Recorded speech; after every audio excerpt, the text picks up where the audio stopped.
Assalamu alaikum and welcome to the third episode of Bitcoin 101. Today we have very interesting, inshallah, episode where we are talking about economics of money, specifically economics of Bitcoin. In first two episodes, we try to tell you a little bit about the overall vision and what Bitcoin is trying to achieve. Today we have a look a little bit deeper under the hood to see if those promises are being delivered with the Bitcoin. So let's jump straight into it. We are now going to have a look how exactly Bitcoin performs those operations that we talked about and how efficient the whole thing is. So normally, as we said before, when you try to send and pay for your online shopping, commerce, day-to-day transaction, we said Bitcoin is trying to do it by avoiding third parties.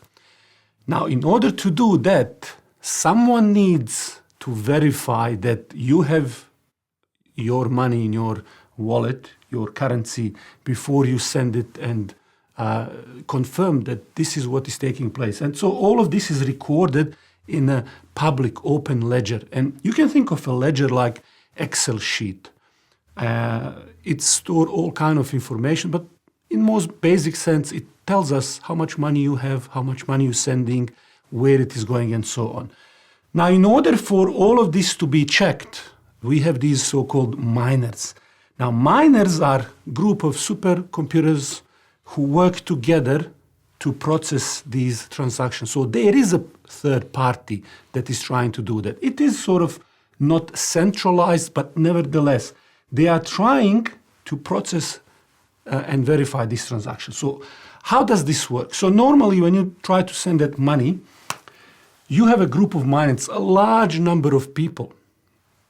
What they are trying to do, they are trying to win, to solve a puzzle in order to win this, we'll call it competition, or what is called proof of work. Proof of work where one of these mining pools, one of these miners, by performing certain action, will win the right to verify this particular transaction and update this ledger. So let's say in this case, miner wins this right to verify and update the ledger. What they would do, they would put this transaction into the block and the full next block in your blockchain.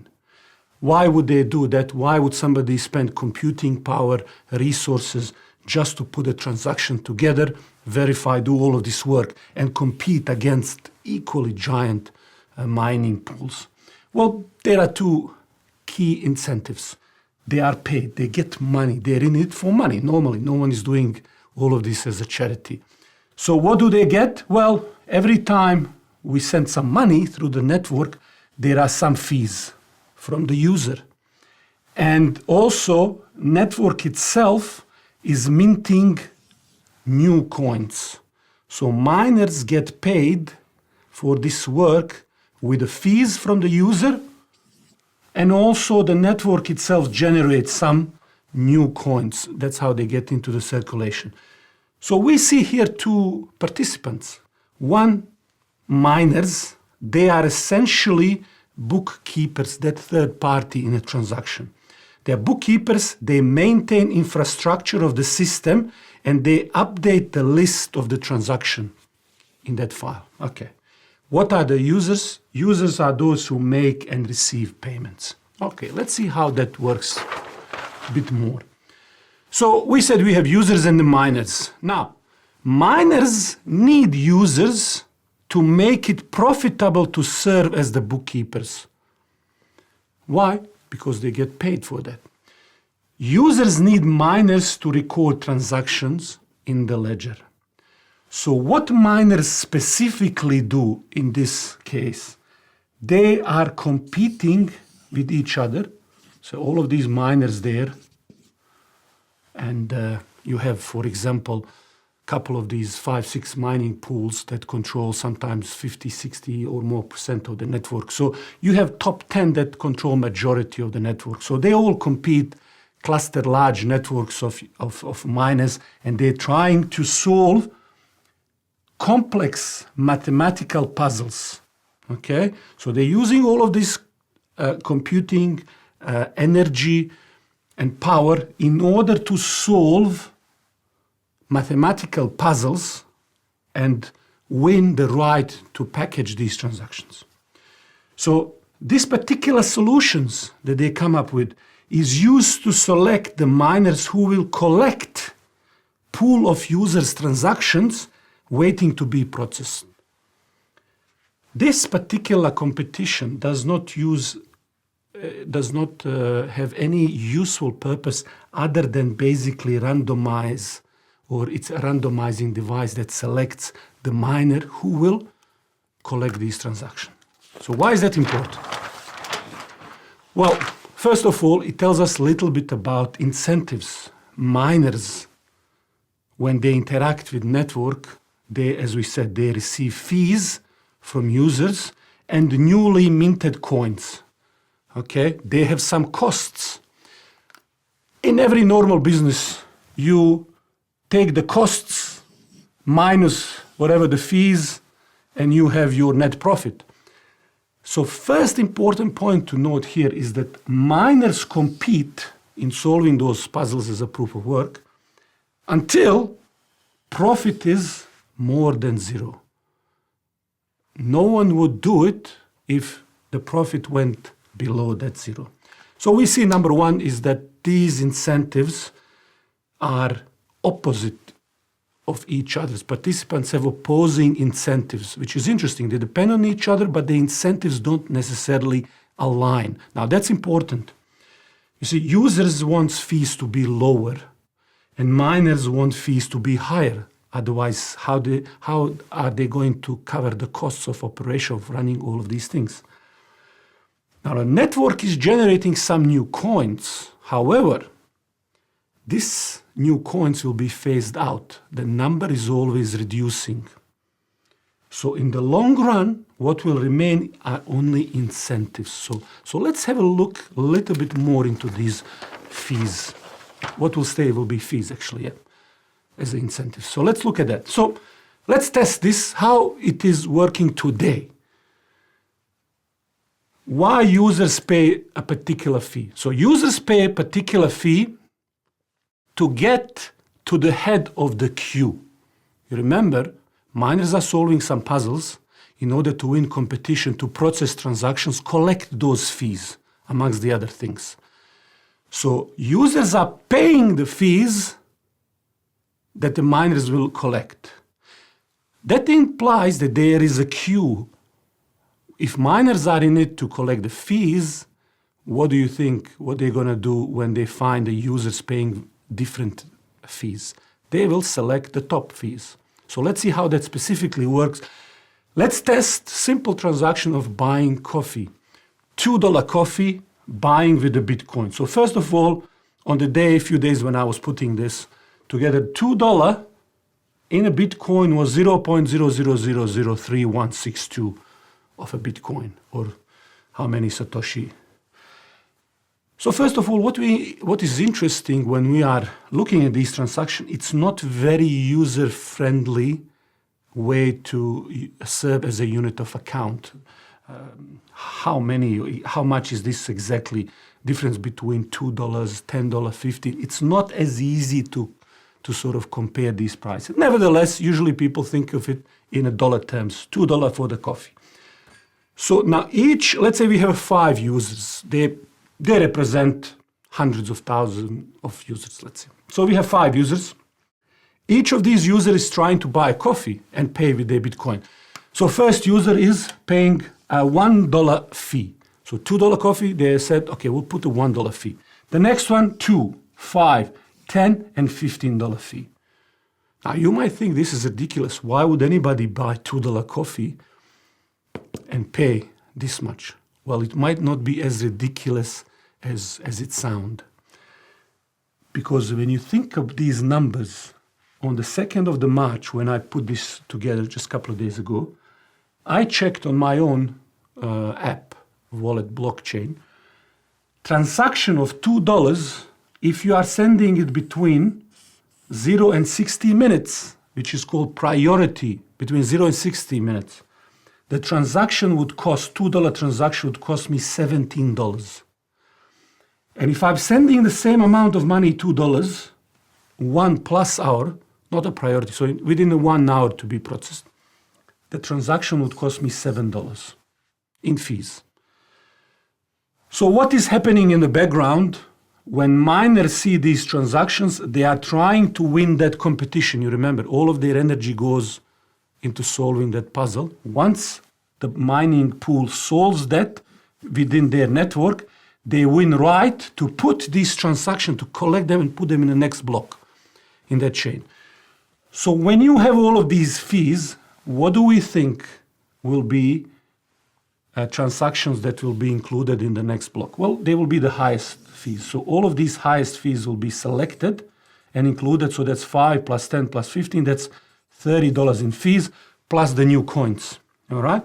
Now these other transactions might be included in the next, might not be included in the next, depend how much other people pay next time in their fees. So miners now process all of this. And in terms of the fees, I had a look in 2001, average fees per transactions were between $5 and $20. And normally what happens, more confirmation times goes up, all right? It is connected with the fees, okay? So the fees and confirmation times are very much linked together. When I include all the mining from the new minted coins, all the revenue that comes, it came out that a reality of these transactions will include the other revenue stream that miners get. Total revenue was between $100 and $200 per transaction. That is new coins and the fees.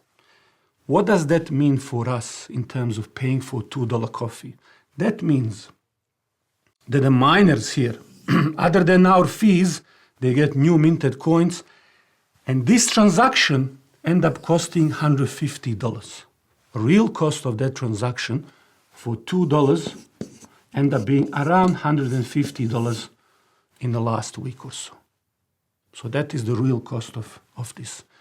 Okay, right, let's continue. Next point that is really interesting is average time that it takes to confirm these transactions. So we have very high fees. What about time it confirms? We already mentioned. So transaction plus mining fees to be added in a mine block and added then to the public ledger. In 2001, 30-day average was about 100 minutes. If you look at the raw values in this year, 2001 beginning, this line represents 400 minutes, raw values. The numbers were anything between 100 and 200 minutes, where some days it exceeded 400 minutes. Okay, we are talking about transaction to be added in the block and then to the public ledger. On 27 February, it exceeded 1,200 minutes. Now, costly, taking a long time to be included, average confirmation time. What does that tell us about some of the promises that we have read in Satoshi's white paper? So if I can remind us of some of the promises, Satoshi talked about creating electronic cash peer-to-peer currency. He talked about minimal practical transaction size and criticized other system centralized with third party. And he talked about how he was skeptical. Can users make these small minimal practical transaction sizes and the small casual transactions? He was concerned about the cost of transactions. He criticized the other system, whether system works well for the most of the transaction. And he was talking all of this in the context of the commerce. In 2009, Satoshi wrote interesting email.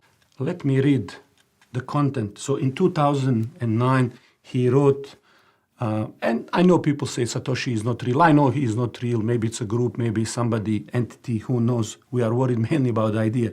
So Satoshi wrote email to somebody called Mike, and he said that existing Visa credit card network processes about 15 million internet purchases per day worldwide. Bitcoin can scale much larger than that with existing hardware for a fraction of a cost. It never really hits a scale ceiling. So let's see if that makes sense. So for the fraction of the cost, it can scale and do all of these things. Obviously, we see it's not exactly like that. But let's look at some other problematic issues with this. So in 2017, there was an article highlighting some of the costs associated with running this network. Expensive, not very efficient. At what cost? Bitcoin, they said that entire operation needed in that year 30 terawatt hours of power energy per year.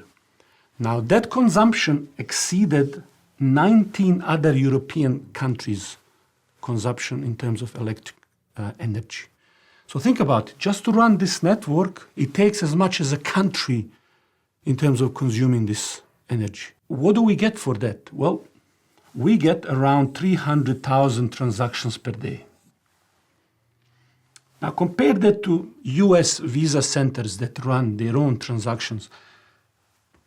They don't run a couple of 100,000. They run 200 million transactions a day. At the 2% of the power it takes Bitcoin. So think of that number. This is 200 million. This is less than half of the million, a third of a million. And this takes 2% of this. That was then in 2017. In 2020, last year, that number went even higher. When they analyzed how much it takes for one Bitcoin transaction, it takes 741 kilowatt hour of power. And to compare that with 100, not a one, 100,000 Visa transactions, which take less, 149. We have seen so far huge fees, huge costs, inefficiency, delays. Not the first time we've seen it. I've been following this for years. All the time happens, sometimes more, sometimes less. The network work when there is more demand and transaction, it's not like normal networks where with the scale come cheaper. With the scale comes opposite, more cost, more delays and things like that. Now, what does that tell us about Bitcoin serving as a money? The question is, can the promise that Satoshi made and the Bitcoin community is talking about really deliver on that promise? Unfortunately, a lot of people think the problem is simply in some new technical solution that will take us there. However, all of the key promises that we didn't mention regarding payments without third party, issue of trust, efficiency, scale, finality of payment, and reversibility, the core issues that Satoshi talked about, they have even a larger problem. And it's not related to technology.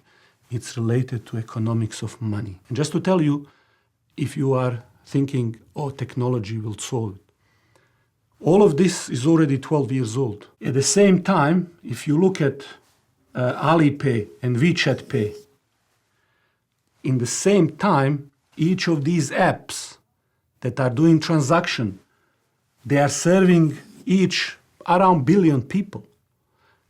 Each of these apps, and together, they process more transaction than Visa and MasterCard together. They take approximately, some estimate, about 50% of all fees, banking fees in China. All of these service billion people, they transact. Do you think that they have all of this problem? So we have technology that exceed even Visa and MasterCard that is digital and it is doing all of these things. What is it with this particular way that network work that is creating this congestion and a problem? Join me next week when we take on the most fundamental question of the whole course, and that is, did Satoshi actually got some of his underlying assumptions about the trust, efficiency, and other things? Did he got this wrong? You don't want to miss the episode. Make sure you subscribe, hit that notification button and the bell, and I'll see you inshallah next week. All the best. Assalamu alaikum.